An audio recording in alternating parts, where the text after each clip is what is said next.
Assalamualaikum warahmatullahi wabarakatuh. Perkenalkan, kami dari kelompok 3 akan mempresentasikan materi kami dengan judul karakteristik saham syariah sampai pada materi investasi emas dalam perspektif Islam.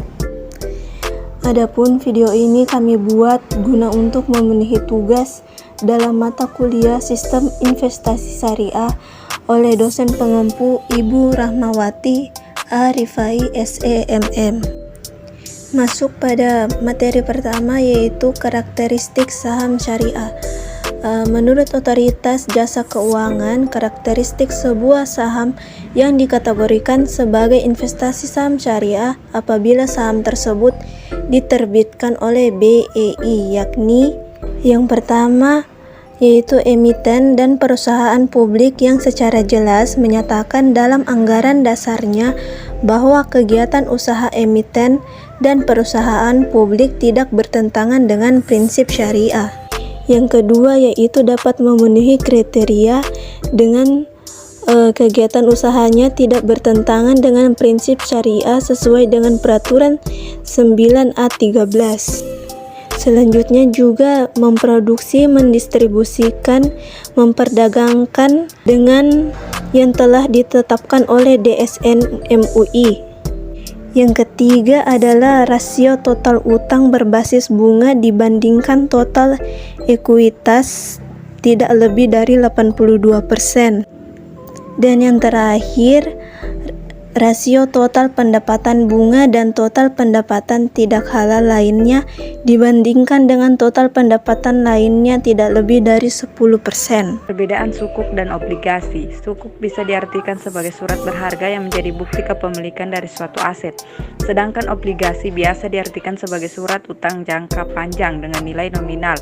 Berikut perbedaan sukuk dan obligasi, yaitu 1. Aktivitas bisnis penerbit surat berharga. 2. Sifat instrumen. 3. Penghasilan. 4. Perbedaan sukuk dan obligasi terkait jangka waktu.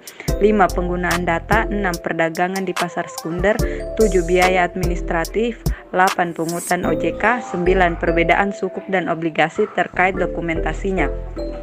Selanjutnya, pengertian efek beragun aset syariah. Efek beragun aset atau disebut juga asset-backed security merupakan sekuritas investasi dengan jaminan berupa kumpulan aset yang terdiri dari berbagai jenis surat berharga. Biasanya terdiri dari dokumen-dokumen yang bernilai komersial atau tagihan. Selain itu bisa pula berwujud royalti, piutang sewa guna, atau pinjaman. Bisa dikatakan bahwa efek beragun syariah dengan sekuritas yang didukung hipotek atau disebut juga mortgage-backed security. Namun, efek beragun aset sendiri tidak didasari sekuritas berbasis hipotek. Efek beragun aset adalah salah satu alternatif pengusaha untuk mengajukan utang koperasi karena penerbit efek berpeluang menghasilkan uang tunai guna memberikan lebih banyak pinjaman. Jadi, investor efek beragun aset berkesempatan berpartisipasi pada berbagai aset dalam rangka meraup pendapatan. Selanjutnya, pengertian zakat. Zakat secara etimologi berarti berkat, bersih, berkembang, dan baik. Dinamakan zakat karena dapat mengembangkan dan menjauhkan harta yang telah diambil zakatnya dari bahaya. Menurut Ibnu Taimiyah, hati dan harta orang yang membayar zakat tersebut menjadi suci dan bersih, serta berkembang secara maknawi.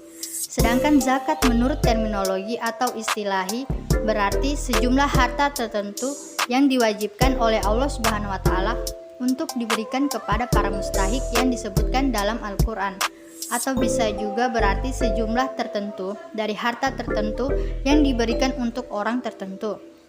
Zakat menurut syara berarti hak yang wajib dikeluarkan dari harta.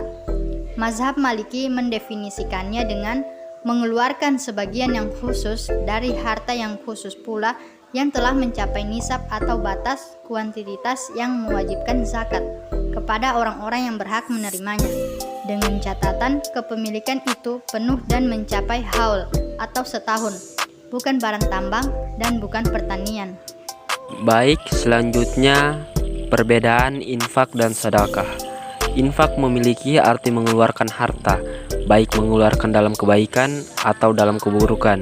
Sebagai contoh, bisa dibaca dalam Al-Quran pada surah Al-Anfal ayat 36. yang artinya sesungguhnya orang-orang kafir itu menafkahkan harta mereka untuk menghalangi orang dari jalan Allah. Namun dalam Al-Quran sering yang dimaksud dengan infak adalah infak dalam perkara kebaikan.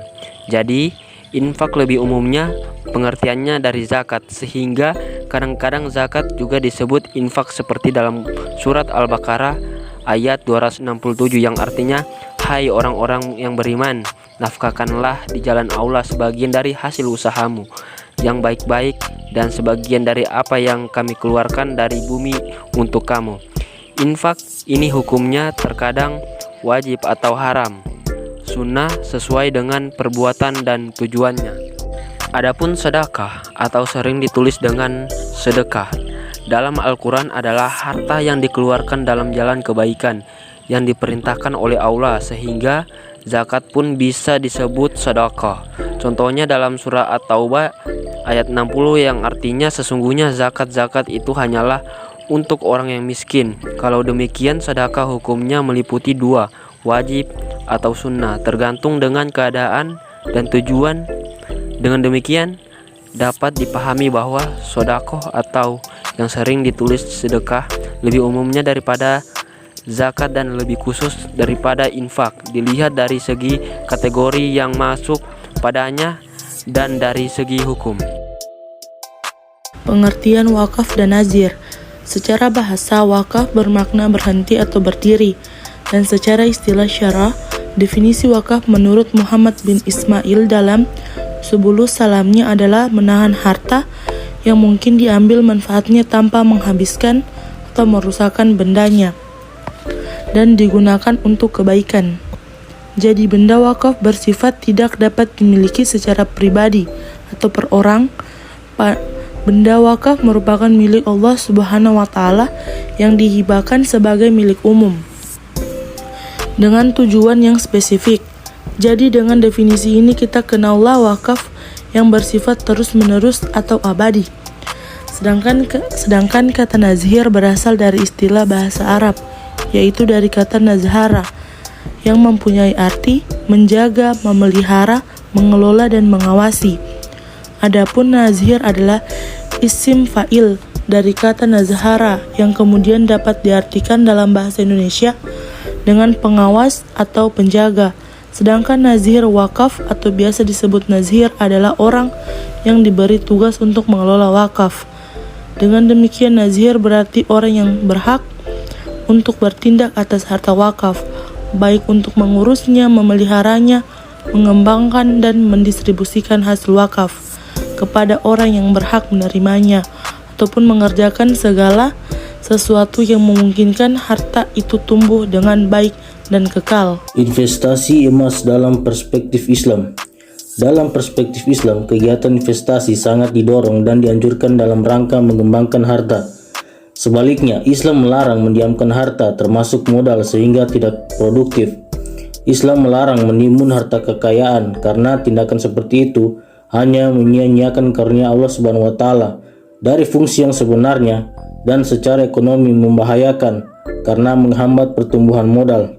Allah Subhanahu wa Ta'ala telah menciptakan dua logam yang berharga, emas dan perak, sebagai ukuran nilai bagi semua komoditas atau barang dagangan. Emas dan perak juga biasa digunakan manusia untuk disimpan sebagai harta kekayaan. Semua komoditas tergantung pada fluktuasi pasar, sedangkan emas dan perak itu kebal dari hukum. Demikian Ibnu Khaldun, sang pemikir muslim, mengurai tentang logam emas yang begitu bernilai dalam karyanya Al-Muqaddimah, sebuah karya yang lahir tahun 1379.